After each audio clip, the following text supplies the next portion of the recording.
الحمد للہ وحدہ والصلاة والسلام علی من لا نبی بعدہ اما بعد فاعوذ باللہ من الشیطان الرجیم بسم اللہ الرحمن الرحیم ولا یجرمنکم شنآن قوم علی الا تعدلوا اعدلوا هو اقرب للتقوى واتقوا اللہ وقال اللہ تعالی فی مقام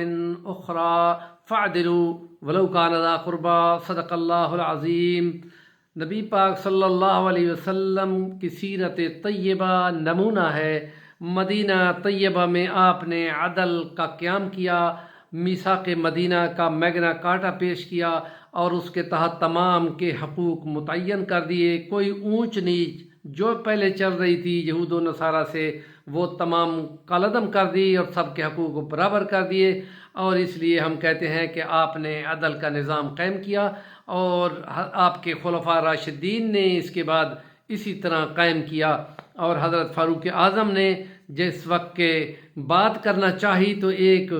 غلام اٹھ کے کہتا ہے کہ ہم آپ کی بات نہیں سنتے، اس لیے کہ آپ نے جو یمن سے آئی ہوئی چادریں ہیں اس میں آپ نے زیادہ کپڑا لے لیا کہ ہماری چادر نہیں بن سکتی تھی تو آپ کی کیسے بن گئی۔ آپ نے کہا کہ میرا بیٹا عبداللہ ابن عمر جواب دے گا۔ انہوں نے جواب دیا کہ میں نے اپنا حصہ اپنے ابا کو دیا تاکہ ان کی قمیض بن جائے۔ تو پھر وہ غلام بولتا ہے کہ اب ہم سنتے بھی ہیں، اب ہم مانتے بھی ہیں۔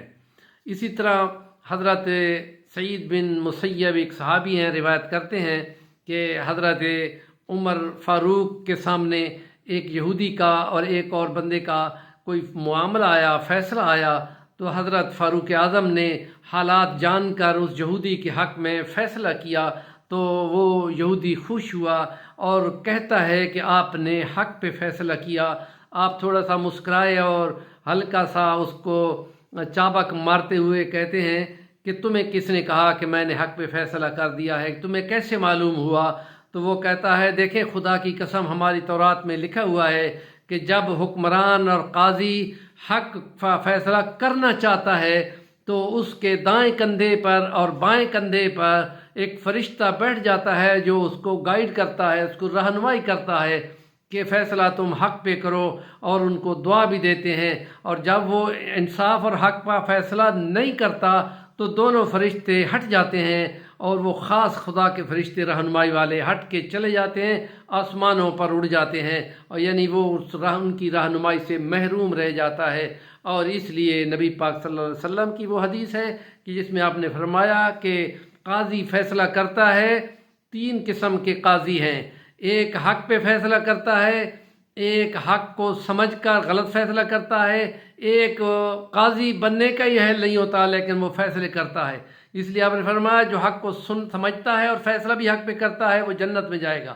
دوسرا وہ جو حق کو سمجھتا ہے لیکن فیصلہ غلط کرتا ہے وہ جہنم میں جائے گا۔ اور آپ نے فرمایا جو اس کا اہل ہی نہیں ہے کہ وہ فیصلے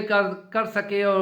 منصب پہ چڑھا بیٹھا ہو تو اس کو کہا گیا کہ یہ بھی جہنم میں جائے گا۔ ہمارے چینل کا نام ہے صفی الرحمن الوانی، ضرور سبسکرائب کر لیں۔ اور عدل و انصاف کے سلسلے میں کہ جس میں پاکستان کا 143واں نمبر ہے یا 173واں نمبر ہے، اور اسلامی نظراتی نیوکلیئر اسٹیٹ کے ہم کہتے ہیں کہ عدل و قسط کے سلسلے میں اس کو اوپر کے نمبروں میں پہلے دوسرے تیسرے میں ہونا چاہیے تھا۔ ہمارے چینل کو ضرور سبسکرائب کریں اور نیکی کی بات کو آگے بیان کریں گے تو انشاءاللہ آپ کو اس کا پورا ثواب ملے گا کہ نبی پاک نے فرما دیا ہے کہ جو نیکی کی بات کو آگے بڑھاتا ہے وہ بھی ثواب میں پورا حصہ پاتا ہے۔ الدال علی الخیر کفاعلہ، صدق اللہ العظیم۔